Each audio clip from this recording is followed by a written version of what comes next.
കേരളത്തിലെ കണ്ണൂർ യാത്രയ്ക്കിടയിൽ ഉച്ചയോടുകൂടി പയ്യാമ്പലത്തെത്തുകയും 2:30-ക്ക്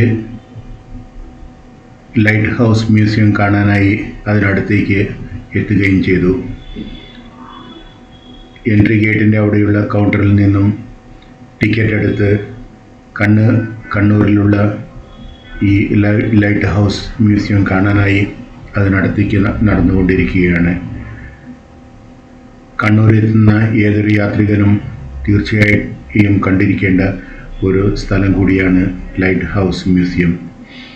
വിവിധ കാലഘട്ടങ്ങളിൽ നാവികർക്ക് വഴികാട്ടാനായി ഉപയോഗിച്ചിരുന്ന വിവിധ തരം ലൈറ്റുകളാണ് ഇവിടെ പ്രദർശിപ്പിച്ചിരിക്കുന്നത്.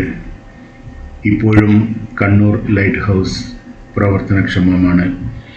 ഇങ്ങനെ ലൈറ്റ് ഹൗസ് മ്യൂസിയത്തിനുള്ളിലേക്ക് നടക്കുകയും മ്യൂസിയത്തിനുള്ളിൽ പ്രവേശിച്ച് അവിടെ പ്രദർശിപ്പിച്ചിരിക്കുന്ന പലവിധ ലൈറ്റുകളും മറ്റ് ഉപകരണങ്ങളും ബെല്ലുകളും മറ്റും കണ്ടുകൊണ്ട് മുന്നോട്ട് നടക്കുമ്പോൾ ഞാൻ ലൈറ്റ് ഹൗസ്, പ്രത്യേകിച്ചും കണ്ണൂർ ലൈറ്റ് ഹൗസിൻ്റെ ചരിത്രത്തെക്കുറിച്ചാണ് ചിന്തിച്ചുകൊണ്ടിരിക്കുന്നത്. വിളക്കുമാടം ഇല്ലെങ്കിൽ ലൈറ്റ് ഹൗസ് ഇപ്പോഴും പ്രവർത്തനക്ഷമമാണ്. 15-ാം നൂറ്റാണ്ടിൽ സാമൂതിരിയുടെ ഭരണകാലത്ത് കണ്ണൂർ ഒരു പ്രധാന തുറമുഖ നഗരമായിരുന്നു. മദ്രാസ്, കൊളംബോ, തൂത്തുക്കുടി, ആലപ്പുഴ, മംഗലാപുരം, ബോംബെ, കറാച്ചി എന്നിവിടങ്ങളിലെ തുറമുഖങ്ങളുമായി കണ്ണൂർ തുറമുഖത്തിന് കച്ചവട ബന്ധങ്ങളുണ്ടായിരുന്നുവത്രേ. പോർച്ചുഗീസ് നാവികർ വാസ്കോഡ ഗാമയുടെ നേതൃത്വത്തിൽ 1498-ൽ കോഴിക്കോടിനടുത്തുള്ള കാപ്പാടിലെത്തി. ഇവർ 16-ാം നൂറ്റാണ്ടിൻ്റെ ആദ്യ സമയത്ത് കണ്ണൂരിൽ സെയിൻറ്റ് ആഞ്ചലോ കോട്ട പണി കഴിപ്പിച്ചു.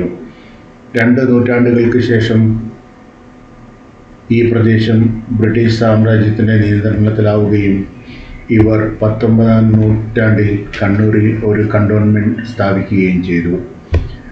1902-ൽ കോട്ടയ്ക്ക് മുകളിൽ ഒരു സ്തംഭം സ്ഥാപിക്കുന്നതിനായി മദ്രാസിലെ പ്രസിഡൻസി പോർട്ട് ഓഫീസർ 3430 രൂപ അനുവദിക്കുകയുണ്ടായി. 1903-ൽ കല്ലുകൊണ്ടുണ്ടാക്കിയ സ്തംഭം പ്രവർത്തനം ആരംഭിച്ചു. ഈ ദീപസ്തംഭം കടലെടുത്ത് പോവുകയുണ്ടായി കാലക്രമേണ. ഇതിനുശേഷം ദീപമുയർത്താനായി കോട്ടയ്ക്കകത്ത് ഒരു കൊടിമരം സ്ഥാപിക്കുകയുണ്ടായി. 1843-ൽ തന്നെ കരയെടുത്തെത്തി എന്ന് കപ്പലുകളെ അറിയിക്കാനായി എണ്ണ ഉപയോഗിക്കുന്ന ഒരു വിളക്കുയർത്താനായി ഒരു സംവിധാനം സ്ഥാപിച്ചിരുന്നു അത്രേ. 1903-ൽ 4-ാം ഓർഡർ ലെൻസ് സംവിധാനം ഉപയോഗിക്കുന്നതും എണ്ണ ഉപയോഗിച്ച് കത്തുന്നതുമായ ഒരു പ്രകാശ സ്രോതസ് സ്ഥാപിക്കപ്പെട്ടു. എല്ലാ വർഷവും സെപ്റ്റംബർ മുതൽ മെയ് മാസം വരെ കാലാവസ്ഥ നന്നായിരിക്കുമ്പോൾ മാത്രമാണ് ഈ ദീപം പ്രകാശിച്ചിരുന്നത്. 1924-ൽ സംവിധാനം മെച്ചപ്പെടുത്തുകയുണ്ടായി. 1939-ൽ പ്രകാശ സ്രോതസ് 16 മീറ്റർ ഉയരമുള്ള ഒരു ഉരുക്ക് സ്തംഭത്തിലേക്ക് മാറ്റി സ്ഥാപിക്കപ്പെട്ടു. കോട്ടയുടെ വടക്കേ കൊത്തളമായിരുന്ന പുതിയ സ്ഥാനം. ഈ ഉരുക്ക് സ്തംഭം ഇപ്പോഴും ഇവിടെ നിലവിലുണ്ട്. 1948-ൽ ഗ്യാസ് ഉപയോഗിച്ച് പ്രവർത്തിക്കുന്നതും 10 സെക്കൻഡിൽ 2 പ്രാവശ്യം തെളിയുന്നതുമായ ദീപം ഇവിടെ സ്ഥാപിക്കപ്പെട്ടു. 1975-76 സമയത്ത് പുതിയ വിളക്കുമാടം പണിയുന്നതുവരെ ഈ സംവിധാനം നിലവിലുണ്ടായിരുന്നു. 6 വോൾട്ടും 30 വാട്ടും ഉള്ള ആധുനികമായ PRB 42 സംവിധാനമാണ് ഇപ്പോൾ ഇവിടെ ഉപയോഗിക്കപ്പെടുന്നത്. ജെ സ്റ്റോൺ ഇന്ത്യ എന്ന കമ്പനി നൽകിയ ഉപകരണങ്ങളാണ് നിലവിൽ ഉപയോഗത്തിലുള്ളത്. 1976 ജൂലൈ 25-നാണ് ഈ പുതിയ സംവിധാനം ഇവിടെ പ്രവർത്തനക്ഷമമായത്. ഇങ്ങനെ കണ്ണൂർ ലൈറ്റ് ഹൗസിൻ്റെ ചരിത്രവും അതിലെ മനോഹരങ്ങളായ കാഴ്ചകളും കണ്ട് നടക്കുമ്പോൾ പല കാലഘട്ടത്തിൽ ഈ ലൈറ്റ് ഹൗസിൽ ഉപയോഗിച്ചിരുന്ന പല ഉപകരണങ്ങളും നമ്മുടെ കൺമുൻപിലേക്ക് എത്തുകയാണ്. അതുപോലെ തന്നെ ഇപ്പോൾ ഉപയോഗിക്കുന്ന ലൈറ്റ് ഹൗസിൻ്റെ ഒരു പ്രോട്ടോടൈപ്പും ഇവിടെ പ്രദർശിപ്പിച്ചിട്ടുണ്ട്. ഇങ്ങനെ കാഴ്ചകൾ കണ്ട് ഉള്ളിലൂടെ നടക്കുമ്പോൾ ഏതോ ഒരു സ്കൂളിലെ കുറേയേറെ കുട്ടികൾ അധ്യാപകരുമൊത്ത് ഈ കാഴ്ചകളിലേക്ക് എത്തിച്ചേരുകയായി.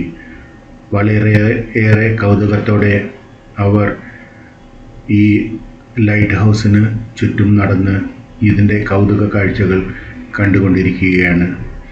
ഇത്തരം ട്രിപ്പുകളാണ് കുട്ടികളെ ചരിത്രബോധമുള്ളവരാക്കുകയും ചരിത്രത്തോട് കൂറു പുലർത്തുന്നവരാക്കുകയും ചരിത്രം നമ്മുടെ ഭാവിക്ക് വേണ്ടി കാത്തു സൂക്ഷിക്കാൻ അവരെ പ്രേരിപ്പിക്കുകയും ചെയ്യുക. എല്ലാ സ്കൂളുകളും എല്ലാ വിദ്യാലയങ്ങളും ഇങ്ങനെയുള്ള ടൂറുകൾ തീർച്ചയായും പ്രോത്സാഹിപ്പിക്കേണ്ടതാണ്. ഇങ്ങനെ കുട്ടികളോടൊപ്പം നാമും കുട്ടികളായി ഈ കാഴ്ചകൾ കണ്ട് മുന്നോട്ട് നടക്കുമ്പോൾ കേരളത്തിലെ മറ്റ് ലൈറ്റ് ഹൗസുകളെ പറ്റിയും അതിൻ്റെ ചരിത്രത്തെ പറ്റിയുമാണ് ഞാൻ ചിന്തിച്ചു കൊണ്ടിരിക്കുന്നത്. കടൽ യാത്രക്കാർക്ക് തങ്ങളുടെ ജലയാനത്തിൻ്റെ സ്ഥാനം തിരിച്ചറിഞ്ഞ് ലക്ഷ്യസ്ഥാനത്തെത്തുന്നതിനായി തുറമുഖങ്ങളിലും അപായ സാധ്യതയുള്ള സ്ഥലങ്ങളെ കുറിച്ച് മുന്നറിയിപ്പ് നൽകാനായി അത്തരം ഇടങ്ങളിലും ദീപസ്തംഭങ്ങൾ സ്ഥാപിക്കാറുണ്ട്. പൊതുവെ വളരെ ഉയരവും കോൺ ആകൃതിയുമുള്ള ടവറുകളാണ് ദീപസ്തംഭങ്ങളായി ഉപയോഗിക്കുക. സാധാരണയായി വെളുപ്പ്, ചുവപ്പ്, കറുപ്പ് എന്നീ നിറങ്ങളിൽ ഏതെങ്കിലും ഒന്ന് മാത്രമായോ രണ്ട് നിറങ്ങൾ ഇടകലർത്തിയോ ആണ് ഉപയോഗിക്കുക. നാവികർക്ക് വഴികാട്ടിയായ പ്രകാശ സ്രോതസ്സോടു കൂടിയ ഗോപുരമാണ് ദീപസ്തംഭം. കടൽ യാത്രക്കാർക്ക് തങ്ങളുടെ ജലയാനത്തിൻ്റെ സ്ഥാനം തിരിച്ചറിഞ്ഞ് ലക്ഷ്യസ്ഥാനത്തെത്തുന്നതിനായി തുറമുഖങ്ങളിലും അപായ സാധ്യതയുള്ള സ്ഥലങ്ങളെ കുറിച്ച് മുന്നറിയിപ്പ് നൽകാനായി അത്തരം ഇടങ്ങളിലും ദീപസ്തംഭങ്ങൾ സ്ഥാപിക്കാറുണ്ട്. പൊതുവെ വളരെ ഉയരവും കോൺ ആകൃതിയുമുള്ള ടവറുകളാണ് ദീപസ്തംഭങ്ങളായി ഉപയോഗിക്കുക. സാധാരണയായി വെളുപ്പ്, ചുവപ്പ്, കറുപ്പ് എന്നീ നിറങ്ങളിൽ ഏതെങ്കിലും ഒന്ന് മാത്രമായോ രണ്ട് നിറങ്ങൾ ഇടകലർത്തിയോ ആണ് ഉപയോഗിക്കുക. സ്പൈറൽ ആകൃതിയിലാണ് ഒട്ടുമിക്ക ഗോപുരങ്ങളും നിർമ്മിക്കാറുള്ളത്.